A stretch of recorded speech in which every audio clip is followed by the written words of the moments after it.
মাননীয় স্পিকার, আপনাকে ধন্যবাদ। মাননীয় স্পিকার, আমি খুব ভালো করেই জানি কোর্টের বাইরে ব্যান্ড পরা যায় না, কিন্তু তারপরেও আমি কেন পড়েছি সেটা আমি যেমন ভালো জানি, আমি আশা করি মাননীয় স্পিকার আপনিও বুঝতে পারছেন আমি কেন ব্যান্ড পরে এসেছি।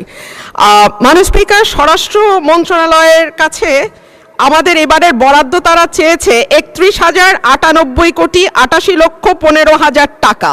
মাননীয় স্পিকার, আমি একটু বিনীতভাবে কয়েকটা পরিসংখ্যানের দিকে আপনাদের দৃষ্টি আকর্ষণ করি।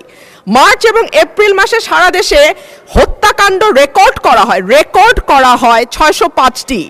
অন্যান্য অপরাধ একই সময় 294টি ছিনতাই, 90টি ডাকাতি, 196টি অপহরণ, 2214টি চুরির ঘটনা, 129টি পুলিশের আক্রান্ত হবার ঘটনা ঘটেছে। নারী ও শিশু নির্যাতন 2 মাসে 3,496টি নথিভুক্ত করা হয়েছে এবং সারা দেশে প্রতিদিনে গড়ে 10টির বেশি খুনের ঘটনা ঘটছে, খবর দিচ্ছে ডেইলি স্টার এবং বণিক বার্তা। এই যখন আমাদের সিকিউরিটির অবস্থা, এই যখন আমাদের আইন শৃঙ্খলার অবস্থা, তখন আমরা এই মন্ত্রণালয়ের জন্য দাবি তুলছি 31,098 কোটি। মাননীয় স্পিকার, পাশের থেকে আমার একজন সহকর্মী বলছেন এটা আরো বেশি হওয়া উচিত। সম্ভবত মাননীয় স্পিকার, পুরো বাজেটের সবটাই যদি স্বরাষ্ট্রমন্ত্রীকে দেয়া হয় বা এই মন্ত্রণালয়ে বরাদ্দ দেওয়া হয়, মাননীয় সদস্য প্রস্তাবটা করেন, টাইম ইজ রানিং আপ। তারপরেও কতটুকু উন্নয়ন হবে এই মন্ত্রণালয়ের আমরা জানি না। স্বরাষ্ট্রমন্ত্রী যখন বক্তব্য দেন সারা দেশ মুগ্ধ হয়ে শুনে।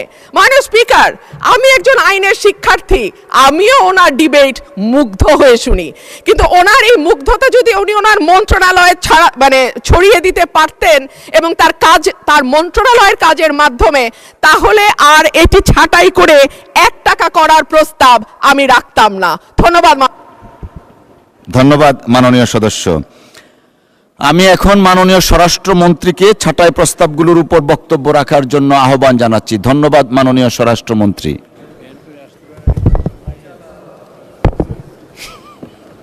মাননীয় স্পিকার, আপনাকে ধন্যবাদ। আমি মনে করছিলাম স্বরাষ্ট্র মন্ত্রণালয় সংক্রান্ত এখানে ছাঁটাই প্রস্তাব যতজন দিয়েছে ততজনই আলোচনা করবেন। তো 3 জনের মধ্যে 2 জনই দিয়েছে। প্রথম জন মাননীয় সংসদ সদস্য জনাব মোহাম্মদ আব্দুল খালেক, সাতক্ষীরা 2, তিনি প্রস্তাব দিয়েছেন গ্রাম পুলিশ দিয়ে মাদক সহ দুর্নীতি বন্ধ করা যায় কিনা এটা দেখা। মাননীয় স্পিকার, মাদক দ্রব্য অপব্যবহার সংক্রান্ত যে আইনটা সংশোধনী গত কয়েকদিন আগে পার্লামেন্টে উত্থাপন করেছে, তার উপরে স্থায়ী কমিটিতে আলাপ আলোচনা হয়েছে। আজকে সেটার উপরে কমিটির রিপোর্ট হয়তো উপস্থাপন হতে পারে, যতটুকু আমরা আলোচনা করেছি।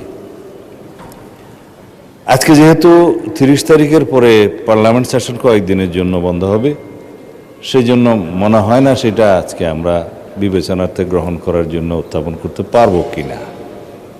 তবে জুয়া প্রতিরোধ আইনটা বিবেচনার্থে গ্রহণ করার জন্য আজকে অর্ডার অফ দি ডেতে আপনি রেখেছেন। আশা করি সেটা আজকে আমরা বিরোধী দলের সহযোগিতায় পাশ করতেও পারবো হয়তোবা। আইন শৃঙ্খলা পরিস্থিতি উন্নয়নের জন্য, যেহেতু দেশের শান্তি শৃঙ্খলা, আইন শৃঙ্খলা পরিস্থিতি যদি উন্নত থাকে, তাহলে উন্নয়ন, অগ্রগতি, স্থিতিশীলতা, শান্তি সবকিছুই বজায় থাকে। বেসড অন দ্যাট, সেজন্য আমাদের মাননীয় প্রধানমন্ত্রী এই বাজেট যখন আমরা ক্যাবিনেটে অ্যাপ্রুভাল দেই, প্রথাগতভাবে যেদিন বাজেট উপস্থাপন করা হয় সেদিন তিনি নিজে জিজ্ঞেস করেছেন স্বরাষ্ট্র মন্ত্রণালয়ের বাজেট বরাদ্দ একটু বলেন আবার কত বৃদ্ধি হলো না কেন। তা আমি বলেছি 5-7 কোটি টাকা গত বছরের চেয়ে বৃদ্ধি হয়েছে, তবে যতগুলো প্রকল্প এবং যতগুলো আইন আমরা উত্থাপন করছি তার প্রেক্ষিতে অর্থবিল হিসেবে মাদকদ্রব্য নিয়ন্ত্রণ আইনটা অর্থবিল, এগুলোর জন্য যথেষ্ট ব্যয় নির্বাহ করতে হবে আমাদের। সেটা এই প্রকল্পগুলো এবং আইনগুলো পাশ হওয়ার পরে আমরা সেই খাতে বরাদ্দ চাইব।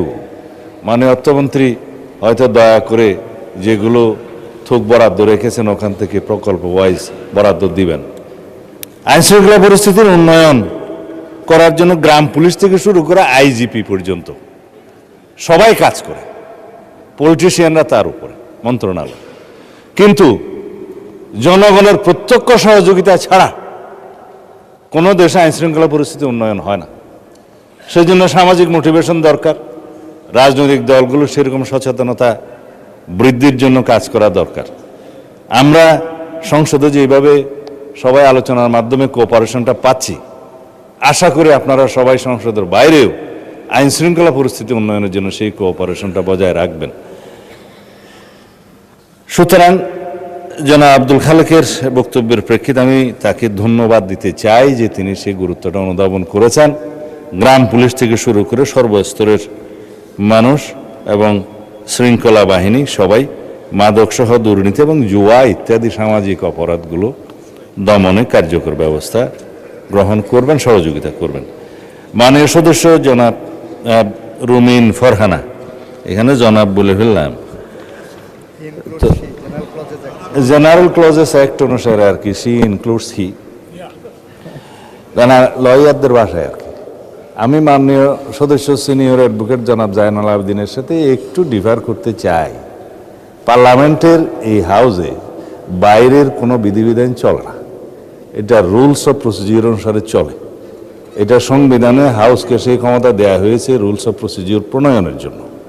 এইখানে নিষেধাজ্ঞা দেয়া নাই যে কোন পোশাক পরিহিত অবস্থায় এখানে ঢুকা যাবে না বা ঢুকা যাবে। তো সুতরাং তার এভরি লিবার্টি আছে সেই ড্রেসটা বা ইয়েটা পরার জন্য।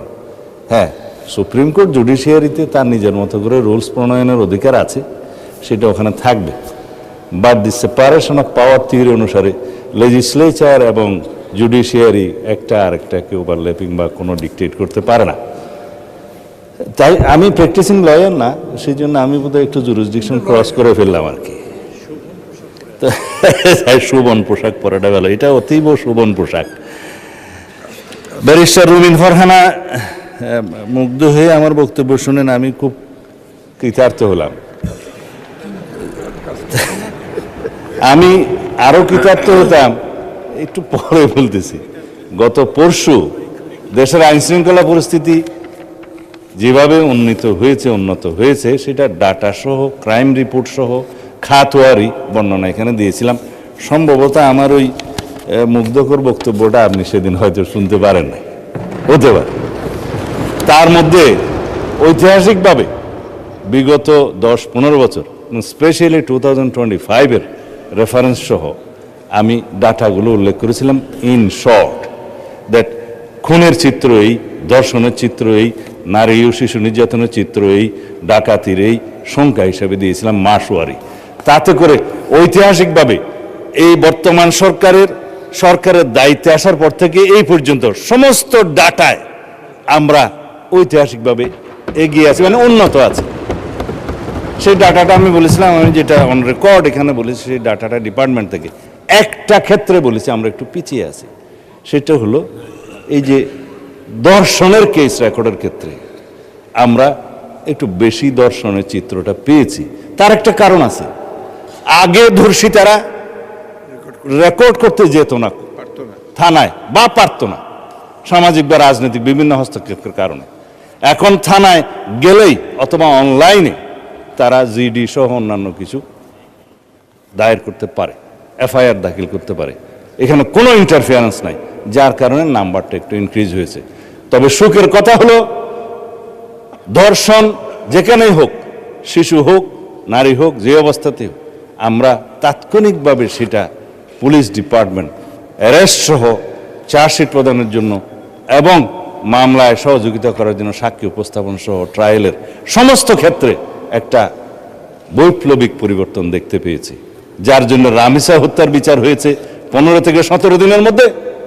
মাননীয় বিরোধী দলীয় নেতা দাবি করেছিলেন 15 দিনের মধ্যে বিচার করতে হবে, 17 দিনে বিচার হয়েছে।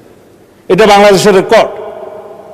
আমরা তনু হত্যার আসামিকে দীর্ঘ 15-17 বছরে যে রেকর্ড নাই, সেই রেকর্ড ভঙ্গ করে আমরা তনু হত্যার আসামি ডিএনএ রিপোর্টের উপর ভিত্তিতে আমরা অ্যারেস্ট করতে সক্ষম হয়েছি মাননীয় স্পিকার। বাকিগুলো আইন শৃঙ্খলা পরিস্থিতি উন্নয়নের ক্ষেত্রে বলতে চাই, চট্টগ্রামের বাকুলিয়া একটা শিশু দর্শনের প্রচেষ্টা হয়েছিল, সেটা তাৎক্ষণিকভাবে অ্যারেস্ট হয়েছে এবং সেটাও মামলা চার্জশিট দাখিল করা হয়েছে সম্ভব। এইভাবে সমস্ত জায়গায় আমি আরেকটা বিষয় উল্লেখ করবো না, যেহেতু আমাদের অ্যাটমসফিয়ারটা খুব ভালো আছে। দলমত নির্বিশেষে দলীয় পরিচয়ের ভিত্তিতে এখানে কোনো পুলিশ কোনো অ্যারেস্ট গ্রেপ্তার করা হয় না, করছে না। অপরাধীকে অপরাধী হিসেবে ট্রিট করছে। সেটা বিরোধী দলীয় পক্ষ থেকে আমরা পেয়েছি। যদি তাদেরও কোনো নেতা কর্মী বিভিন্ন অপরাধে জড়িত হয়, তারা সাথে সাথে ডিসিপ্লিনারি অ্যাকশন নিচ্ছে, সেটা অ্যাপ্রিসিয়েট করি, ধন্যবাদ। আমরাও সেই একইভাবে আইনশৃঙ্খলা পরিস্থিতি উন্নয়নের জন্য কোনো রাজনৈতিক পরিচয়কে আমরা কখনো প্রাধান্য দেব না। সুতরাং এই একটা ক্ষেত্র ব্যতীত বাকি সমস্ত ক্ষেত্রে আমরা বৈপ্লবিক পরিবর্তন না আনলেও দৃশ্যমান পরিবর্তন আনতে সক্ষম হয়েছে। মাননীয় স্পিকার, আইন শৃঙ্খলা পরিস্থিতি উন্নয়নের জন্য যেটা আমরা দুইটা আইন এনেছি, যেটা মাদকের ভয়াল থাবা থেকে আমাদের এই জাতিকে রক্ষা করতে হবে, জুয়ার ও প্রতিরোধ গতি থেকে এই জাতিকে থামাতে হবে, আমাদের যুব সমাজকে রক্ষা করতে হবে।